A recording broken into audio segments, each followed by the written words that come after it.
So our speaker today is Lisa Wininger. She is a specialist with NASA's Minority Institutional Research Opportunity Program, which funds and administers aerospace research and student support at minority-serving institutions of higher education, including historically Black colleges and universities, Hispanic-serving institutions, tribal colleges and universities, and Asian American and Native American Pacific Islander serving institutions.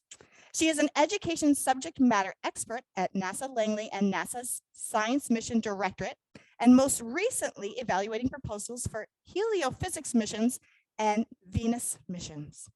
Lisa flew missions as an airborne astronomy ambassador with the SOFIA Flying Telescope in California. So she has a lot of experience with NASA.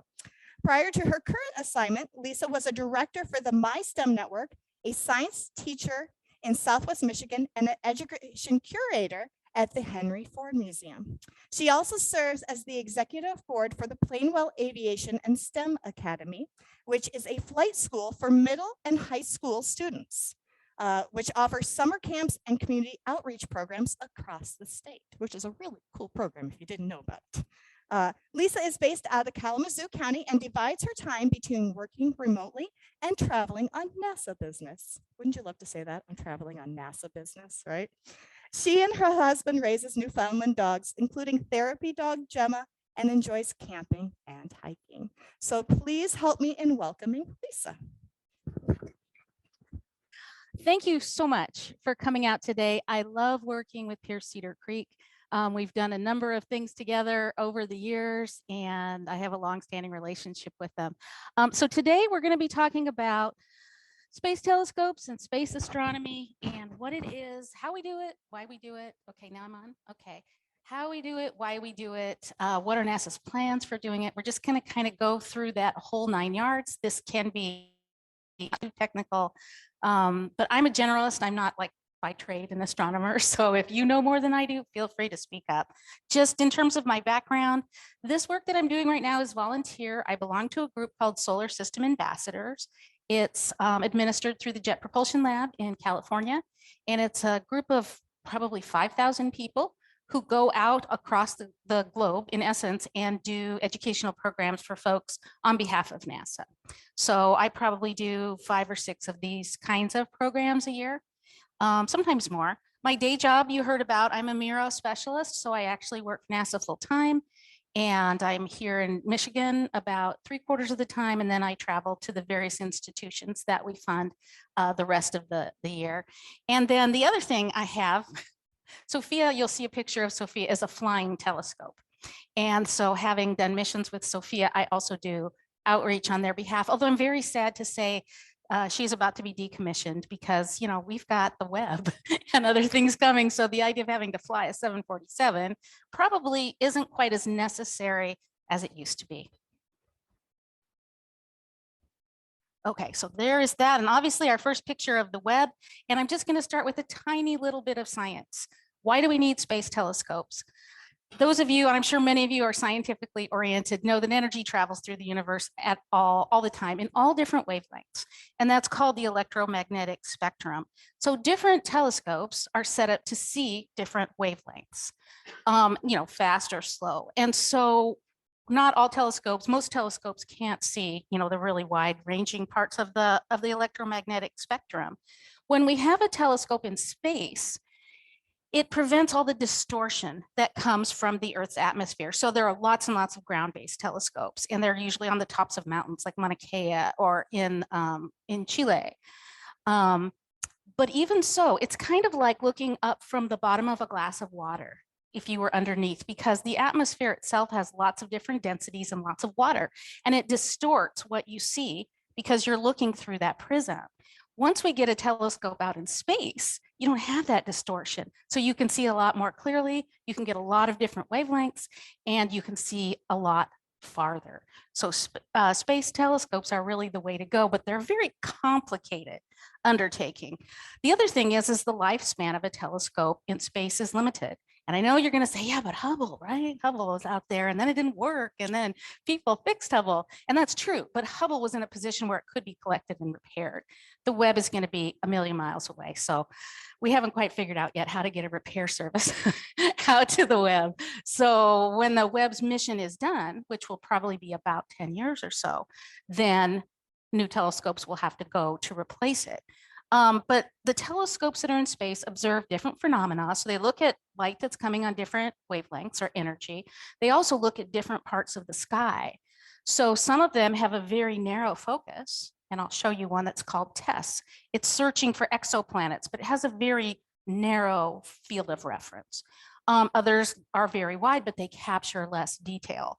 And also, depending on whether you're looking at a phenomenon that create a lot of energy, like star nurseries, we look at nebula, they put out different kinds of energy. So different telescopes for different tasks. It's kind of like cars, right? Like your SUV versus your sports car or whatever.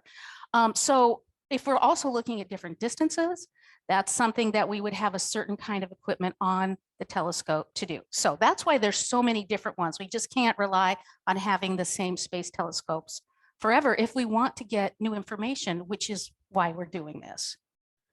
So the James Webb Space Telescope has been around for a long time. It was originally called the Next Gen Space Telescope, and it was designed in essence with this big, mirror and the interlocking pieces by a team at Goddard Space Flight Center, which is just outside of Washington, D.C.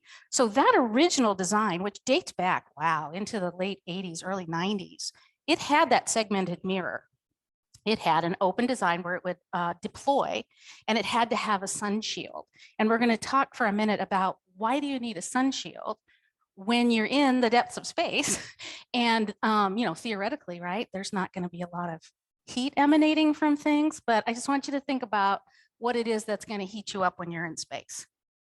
Okay, this is really hard to read, but these are everybody always asks me, just the facts, ma'am, just the facts. So we began constructing the Webb in 2002. It launched this last Christmas. So that was a very lengthy process, which reflects how complicated the engineering of this telescope really was and is. We're thinking it's going to last 5 to 10 years. It weighs, in our measurement, about 7 tons. So it's not a little lightweight thing, although the layers of it are very thin and fine.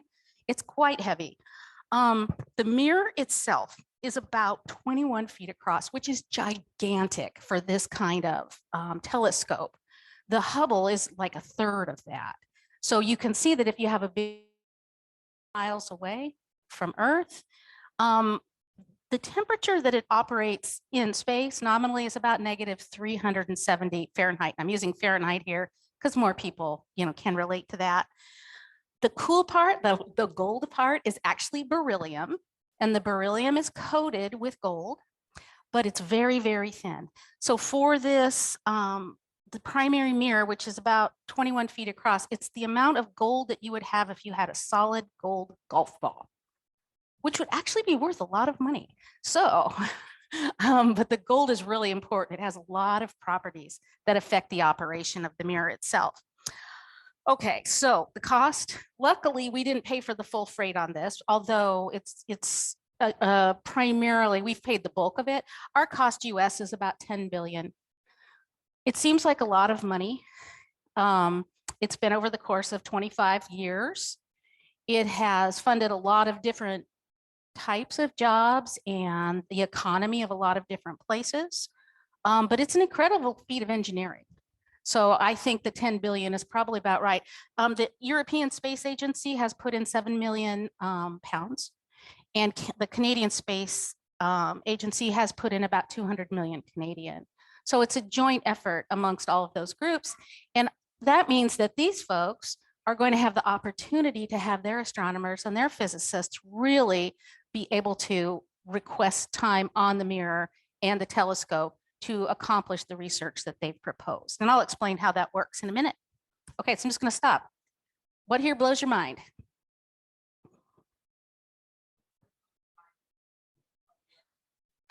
You've often heard that whole failure is not an option, right? Well, I mean, that's very aspirational. Failure could not be an option for the Webb because once it's launched, there's no going back. And nobody wants to put, you know, $15 million into space and have it fail.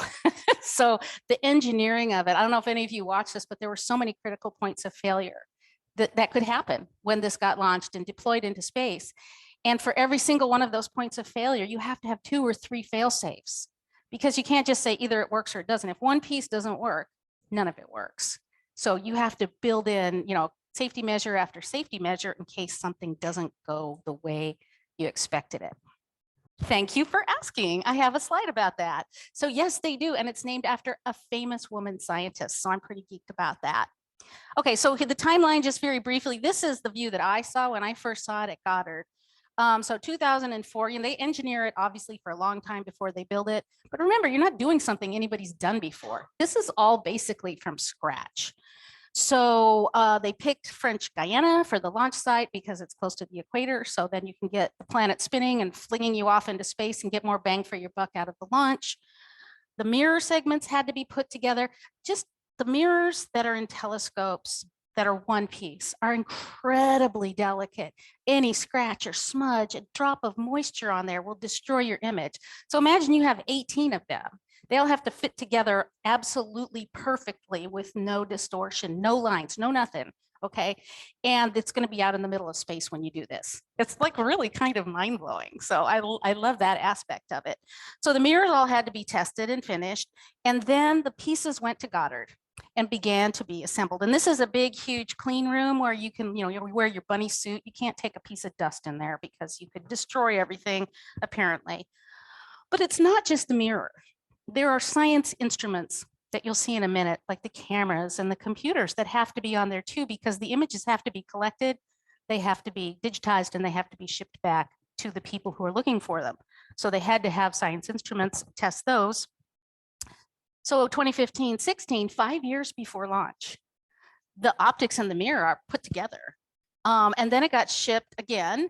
Well, first we did vibration testing to make sure that if it was moving around, it wouldn't all fly apart. And then it went to Houston. It had to be tested at the temperature that it'll operate in space. So cryogenic is the freezing chamber. And they had to make sure that it would do the thing that it was designed to do at the kinds of temperatures that it would experience in space. So then it gets delivered. This thing's traveling all over the country, by the way. It's NASA's way. You can't do anything in one place. Goes to California, to Northrop Grumman, and they're putting together the actual framework that this whole thing is held in, and the sun shield, which is like a massive piece of origami.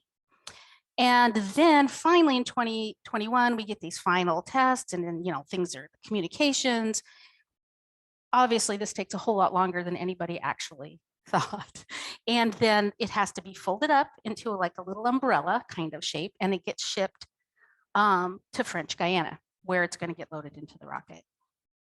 So if just really briefly, I said it's an international collaboration. Thousands upon thousands of people were involved in this mission, big and small. The US, 300 organizations, 14 universities, or 14 countries. And this is just kind of a background. We're hoping that we're going to be able to receive information that goes back almost to the Big Bang, because it's going to be able to receive light from that far away. So it's going to be using infrared, which is one of the spectrum on the electromagnetic spectrum. And so that allows you to see a particular kind of light that will help us see where stars are born and where energy is coming from. So this is a comparison, and I don't want to get away from the camera here, but on the left you see Hubble. Hubble's like the car you have that won't die, like a Subaru or a Volvo, right? Constantly breaks down all the time, but Hubble just doesn't want to give up the ghost. So we got Hubble, and you can see, it's pretty basic looking in comparison to what we've got with the Webb. So Hubble had about an 8-foot, or has about an 8-foot mirror that has a single piece of glass. And then that's coated with different chemicals. The Webb in comparison is, 2.5 times wider. It's got beryllium and gold. It's going to collect light in the infrared, and the sun shield is enormous. So what you see, obviously, I work for NASA, and this is our deal. The bottom line is we learn from the past, we move into the future. And, the motto is, for the benefit of all.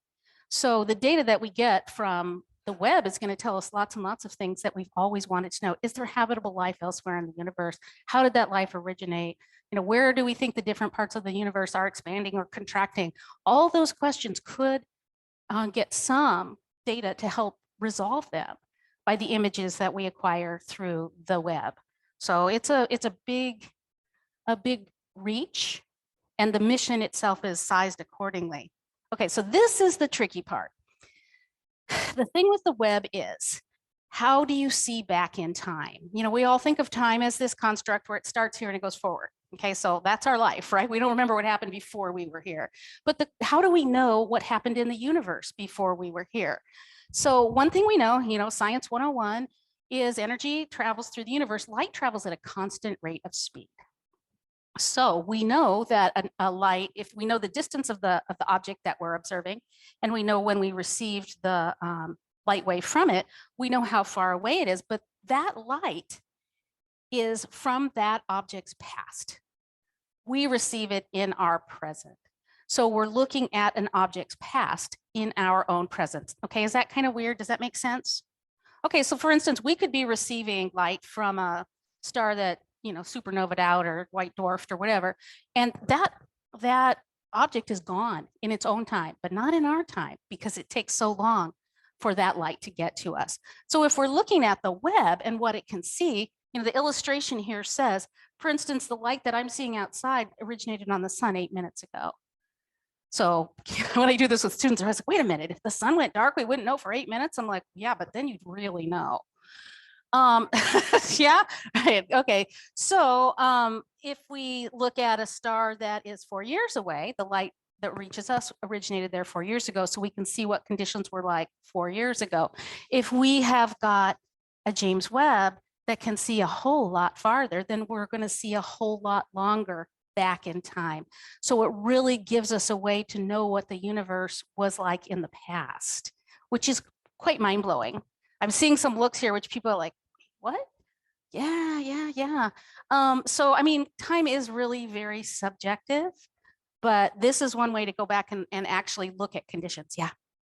In this case, it's visible light for this example, but remember, the different wavelengths travel at different speeds, and so we can gauge those and figure out how long the path was, how long it took to get to us.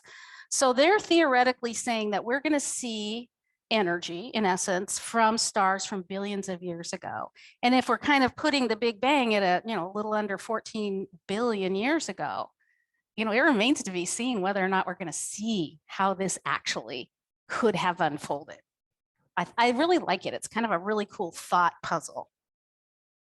Okay, so I just wanted to show this to you because, you know, telescope size makes a difference. So if you look at the James Webb, it's in the bottom left corner. And so its mirror isn't gigantic compared to some of the planet-based ones. This one that's over here, these two on the far right. So the European Extremely Large Telescope, you know, like name it what it is, right? Okay, so it's undergoing, right? So that would be in Chile on top of the Andes. And then we've got the 30-meter telescope. I don't know if anybody's ever been to Mauna Kea. Yeah, so you go to Hawaii and that whole area is just completely observatories. There's tons of them. You're out in the middle of the ocean. It's relatively dry. There's not a lot of cloud cover. You know, you're up pretty high because the mountain itself is, you know, one of the largest in the world, although most of it's under the water. So you can see there's all different sizes and different configurations, and they all do something different. You know, telescopes are very specific in their tasks. So our little James Webb is just down here in the bottom left, and then you can see the Hubble right next to it. What I really like is we have the large, we have the very large, we have the extremely large. We're going to have to start working on our adjectives because what do you do when you like get past the extremely large? Okay, so those are all different kinds of telescopes all over the planet and in space, and they all do something different. They all look for something different. It's like, you know, I don't know, I have glasses, and originally they were just for seeing things that were far away. And then over time, it's both far away and up close. So you need a different instrument to be able to, you know, kind of zoom in and out of vision. And that's what telescopes are like. Okay, so I wanted to show you kind of the progression of NASA's involvement in telescopes. We started the bottom left with ground-based observatories, state of the art for a very long time. If you've never been out to Flagstaff, Arizona to see the original site there, and I can't remember the name of it now, where, you know, they've got the observatories and they saw Pluto, right? Okay, so very exciting. Do you remember the name of it? Okay, so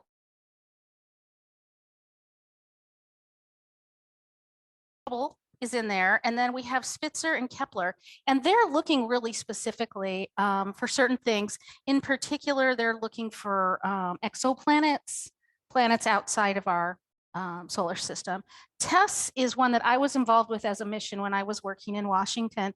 So TESS is specifically an orbiting telescope to look for exoplanets way beyond.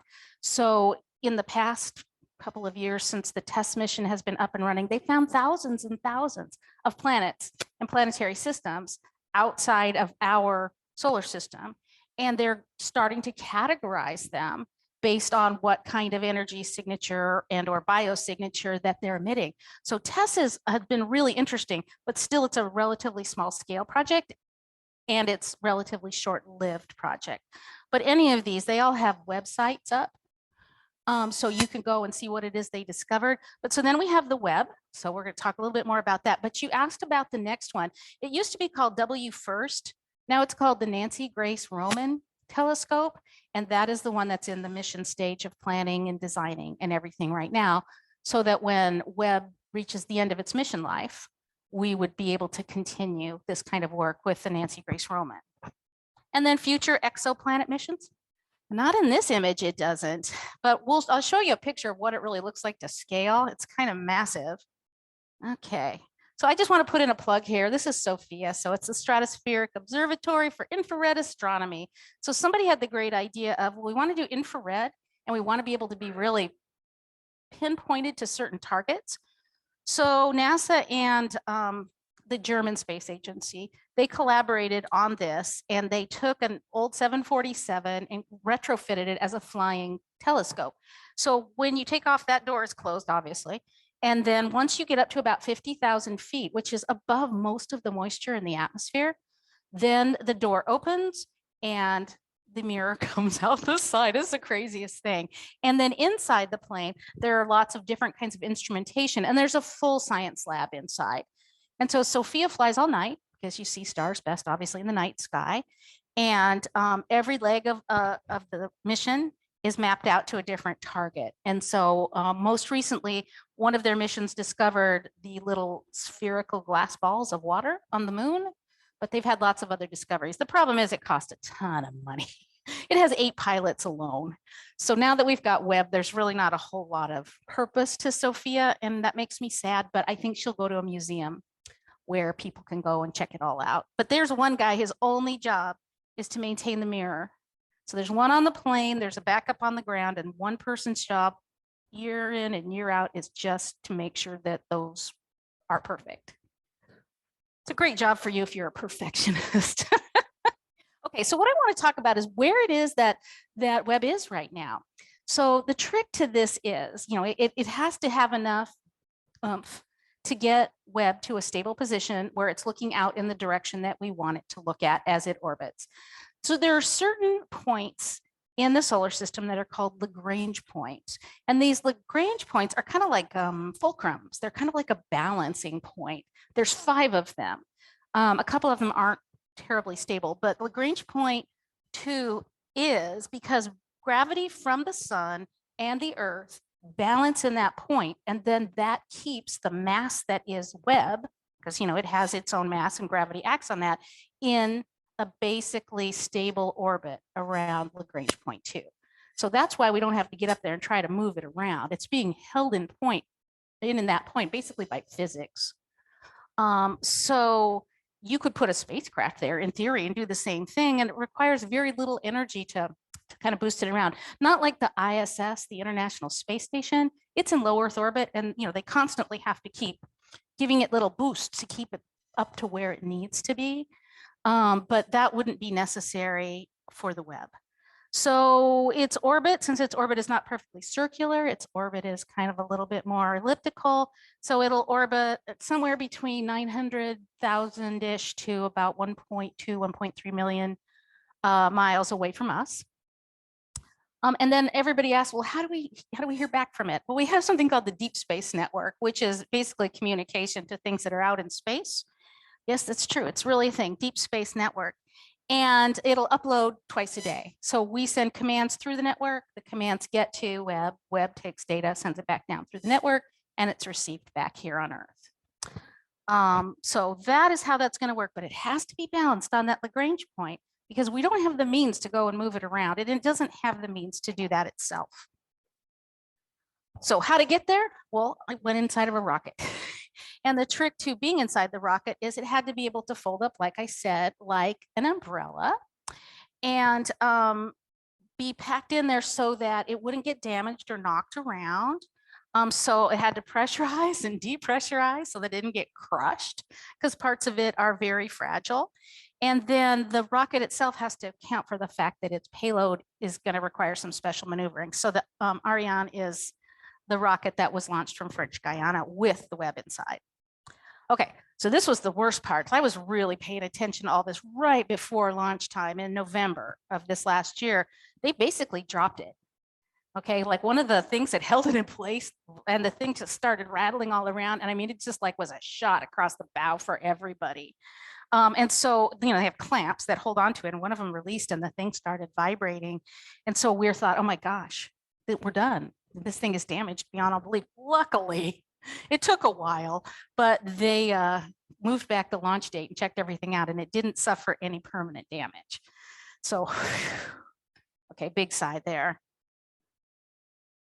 Okay, so let's see if we can, I just want to show you, they will be counting down in French because we're in French Guiana, but this is what the launch actually looked like. And if you've never been to a launch, this is the perfect time right now. Launches happen all the time in the US, and they are the most exciting thing to go to. T-minus 30 seconds and counting.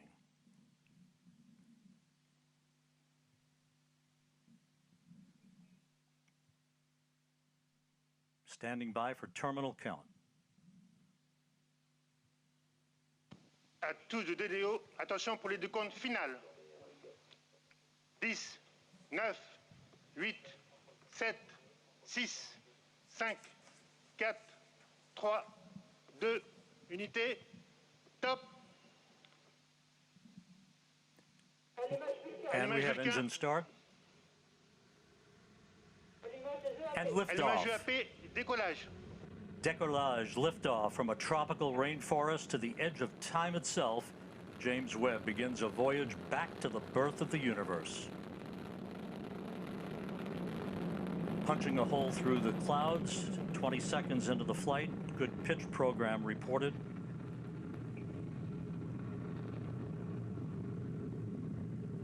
Trajectoire est nominale. Vehicle performance is nominal.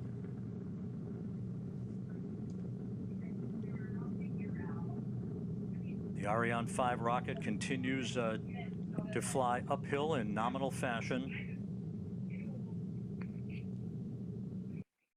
Is that.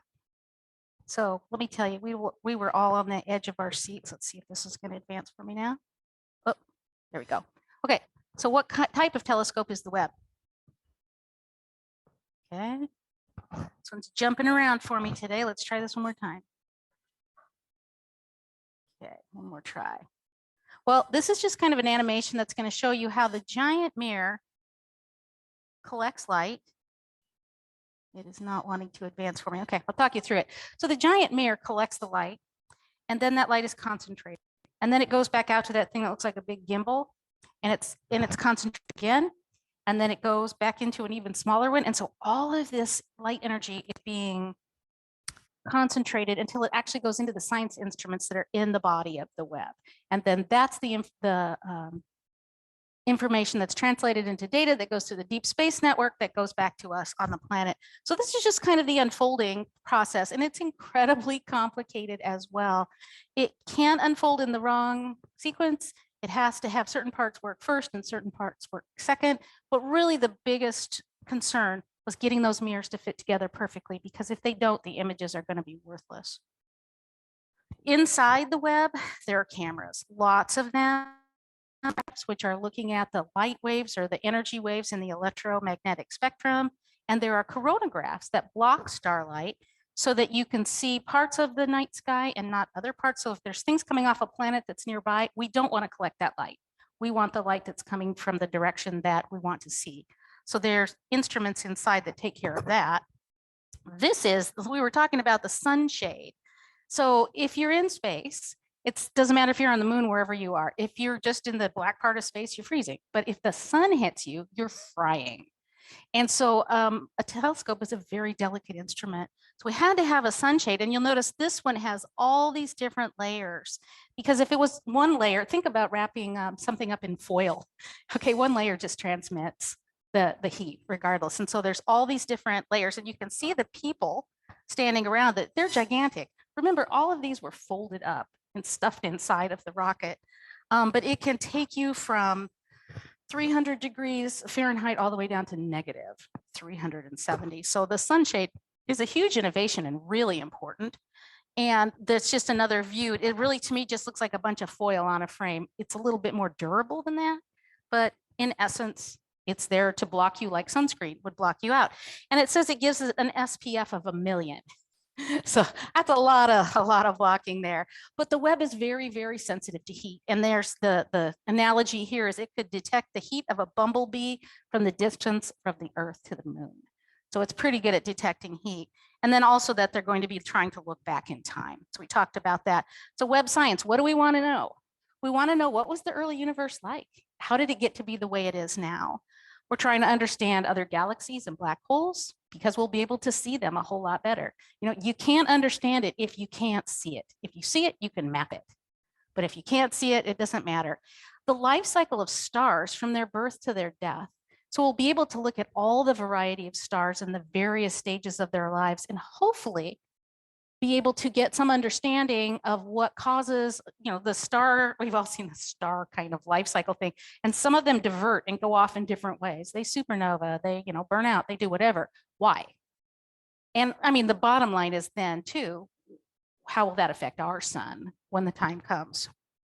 Looking at other planetary systems, including our own. So why do the planets form the way they do? Why do they orbit the way they do? Why do they have certain characteristics? We'll be able to look at that. And then exoplanets are really interesting. And I have a short little video I want to get to talk to you about astrobiology. Exoplanets outside of our own solar system, we can look at their atmospheres, we can determine what they're made of, we can look at their patterns, their rotations, their orbits, how they behave, and really look at that question, you know, is there life somewhere else? And everybody's always like, oh, you know, like aliens or whatever. No, life is anything. Life can be, you know, the tiniest cell that's alive, right? It doesn't have to be anything that walks around and has tentacles or something. But, you know, the question is what is it that causes life to happen in different parts of the universe? If indeed it does. Okay, so this is just a website I want to show you. Let's see if we're going to get this up here. So this started way before the launch, and you can go onto this site and find out exactly where it is and what's it doing. So when it was traveling out to Lagrange point 2, it had a running countdown of how many days in space, how many days till you get there, what your speed is, the whole bit. It was very exciting.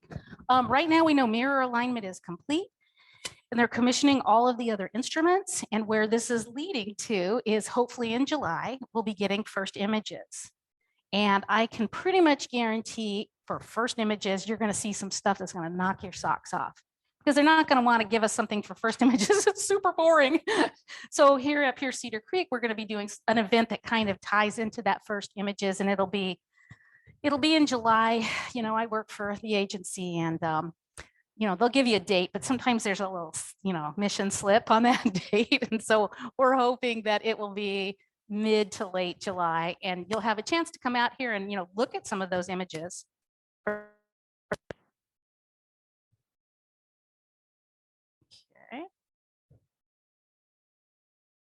Okay. Yeah. Okay. I love this picture because it shows you the difference between my old glasses and my new glasses. I mean, like abstractly. So these are the pillars of creation, and the Eagle Nebula. And these are what different kinds of imaging looks like. So this image you can see has got basically every kind of light that's coming in that field of vision, but you don't really see the nebula area as well. But on this side, corrected for taking out certain kinds of wavelengths and doing some more colorization, you get a little bit more image. And we're all pretty familiar with this. So this brings up the question of what is the first thing, or what are the first things that Webb is going to be looking at when we get those images back? And the answer is, it's not up to you or me. There's a lot of people in the astronomy community that are scientists. They're counting on this for their research. And so just like with Sophia, if you are an astronomer and you need this data, you put in a proposal to the mission and you say, this is what I want to see, and these are the resources that I need. And then an esteemed body of important people go through and decide prioritization. You know, a lot of it is, what are the images that are going to give us the most bang for the buck to begin with, because we want to start off strong. So you might be with NASA, ESA, CSA, or other members of the scientific community, and you'll put in a proposal to get your research to be coming through Webb up front, and that's what we will see. It's a very expensive undertaking, and people aren't just looking randomly into space. There are certain targets that they've identified that they want to get the information on. And so it's pretty much that way with almost all telescopes. I thought it just like stuck it in the sky and people looked at stuff. No, it's like a roadmap to what it is I need to complete my book or my research or whatever. Okay, this is just a very quick chat on how we would use Webb to figure out whether there are signatures for life on planets in a particular system, which is called TRAPPIST-1.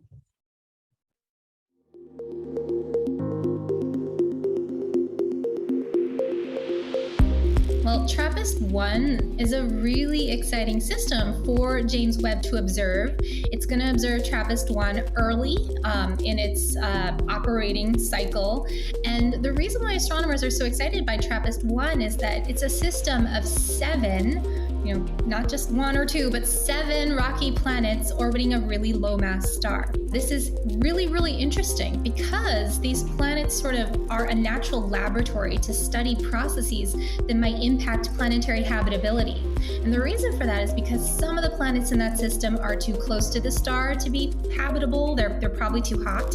Some of the planets in that system are just the right distance from their star to possibly be habitable. And then at least one of the planets in the system is probably too cold to be habitable. If I were to guess, I would probably guess that it's cold and frozen over. So by studying all the planets in the system and comparing and contrasting their characteristics, we might learn more about how planetary habitability varies as you move out or inward from your distance from your parent star, and also about the different processes that can enable or maybe destroy habitability at different distances from your star. So that's really, really exciting. And all of these planets are orbiting the same star. So we know they all form together, they all form from the same material, they all experience the same processes from the star over their lifetime. So it's a really, really nice system to use for this kind of comparison. And of course, we also want to search for biosignatures in the atmospheres of the potentially habitable TRAPPIST-1 planets. And if we find things, that'll be really, really interesting because these low-mass stars like TRAPPIST-1 are, they're very different from our massive sun-like stars. These low-mass stars tend to be, they're really, really active.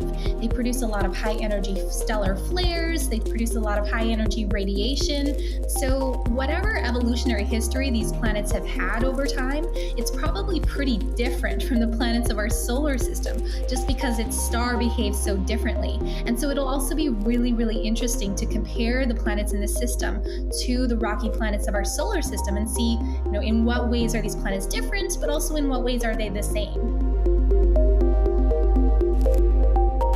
Well, that's an important part of that mission. We'll be looking at TRAPPIST, and we have all these illustrations of what we think it looks like, but we don't really know. There we go. Okay, so you asked about the next big mission, and this is it. Cool illustration, by the way. So the Nancy Grace Roman Telescope, and it's going to look at some specific things as well. Obviously, it's going to have a lot more advanced technology than even Webb. It takes so long to bring a mission to completion that a lot of times the technology that's up there isn't exactly the state of the art. The International Space Station is a great example. because even though they keep swapping pieces of it in and out, it's basically, you know, your 70s, 80s kind of design. So the next space station that we have won't look anything like that. The Roman is going to be looking at things like dark energy, also focused very specifically on exoplanets and infrared. So it will replace the Webb when we get to that. It's not going to be quite as large. It's going to be about as big as the Hubble, but it's going to have some different kinds of instrumentation that allow us to take a deeper look at some of these kinds of areas. And I'm really interested in the idea of dark energy. I mean, we're saying that the universe has a lot of it, but what is it? So this is where I got a lot of my background information from. And I just have a very quick anthem video to show you on behalf of your government. Ignition sequence start. All engines up. We have taken tremendous steps. We choose to go to the moon before this decade is out. We have achieved the earth-shaking, the breathtaking, the groundbreaking, One small step for man. and left a mark in the heavens. Our successes build one upon another and amplify what is possible. The dawn of Orion. It's time we take the next great leap.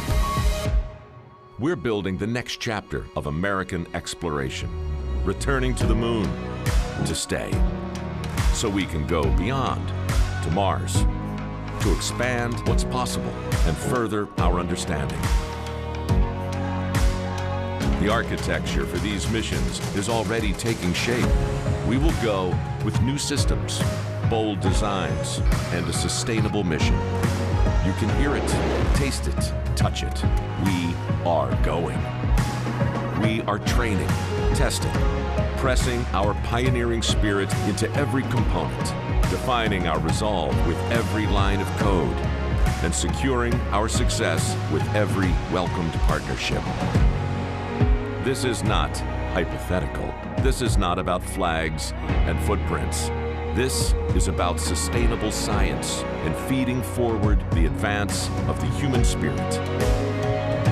Because we are the pioneers, the star sailers, the thinkers, the visionaries, the doers. And because we stand on the shoulders of giants to go farther than humanity has ever been, we will add our names to the rolls of the greatest adventurers in history. Every day, every mission, we advance this calling. We are NASA. And after 60 years, we're just getting started.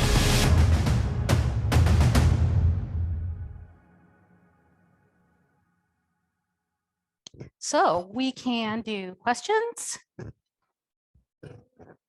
or just conversation. You need this one? It's still attached to you. There you go. So if you are in person, if you do have comment cards, Joanne will be picking them up as well, but if you can also just bring them to me. That's perfect.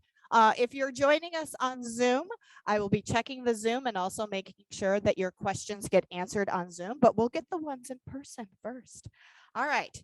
Do you think, Lisa, that space travel will ever be realistic for humans, given that the nearest star is 4 light years away? And I'm going to give you the mic again to talk into. This is what I think. That we went in 100 years from having the first airplane to being in space. And I think that if we decide that it is priority, then the science will follow. Yes, I think it could happen. I don't know when, but I think that the probability that with all of the brain power that we have and all the willingness to do it, if there's an interest, I think it could happen. But the other issue obviously is, you know, follow the dollars, right? So if there's money, you can make pretty much anything happen. All right. Wait a second. I'm just going to grab this one. All right, so this is one that I had a question on. How did they maintain cleanliness of the Hubble, or excuse me, not the Hubble, the Webb, during shipment from place to place? I know keeping my house is hard enough clean. Was a huge emphasis in the construction of the Hubble, in the transferring it from place to place. there's a clean room, there are clean transports, the people that are there look like they're going to the moon themselves. So yeah, it's a huge concern, but that's another thing that leads to 20 years of construction. It's not only how do you build it, but how do you get it from place to place. Awesome. Is there a speed faster than the speed of light? This person says 300,000 kilometers per second. This ties into the first question. There's going to have to be something that can travel faster than the speed of light if we're going to get to the places that we want to go. Sure, there are things that travel faster than 300,000 kilometers per second, but it's not people yet, right? So, and there's a lot of different ways to think about how do you get from point A to point B. We all just learned about this supermassive black hole, right? Maybe we'll figure out how to harness things that we just don't really even understand now, like black holes as wormholes or whatever. But look at it this way, a lot of stuff that used to be science fiction is now science. So are a lot of people engaged in these questions, thinking about them from a theoretical perspective. I mean, Albert Einstein, one of my favorites, right? Never did one experiment in his life. It was all just thinking. It was just thinking of this and thinking of that. And 100 years later or 150 years later, people had the scientific capacity to test his theories and prove them correct. So maybe we think it now, and another 100 years, somebody will know how to prove it. Okay, I'm just going to check the computer for a second to make sure we don't have any questions coming up on the computer. All right, more technology person. Okay, so who is James Webb? And I'm going to ask you to keep the microscope that close to your mouth. Okay, so James Webb was one of the original administrators of NASA, but he was a huge rocket person, like back in the 40s. And so he had originally theorized all these different things you could do with rocket fuel and launching rockets. And for a long time, nobody believed him, but he really drove it forward. So not only an amazing scientist, but also a NASA administrator. All right, why segmented mirrors versus solid? Advantages? We had to be able to fold it up like an umbrella, which you're not going to be able to do with beryllium that is, however, 22 feet wide. So the segmented mirrors were to allow it to be folded up until it got to the point in space where it was going to live, and then to be able to unfold kind of like a flower. So that's really just a very practical solution. Yeah.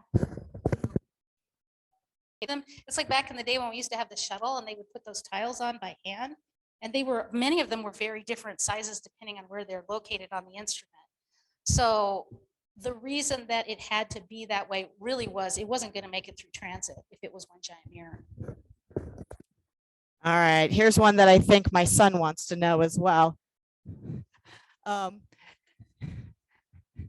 Do you see sustainable life developing on Mars and maybe bringing the planet back from a semi-dead planet to a livable planet?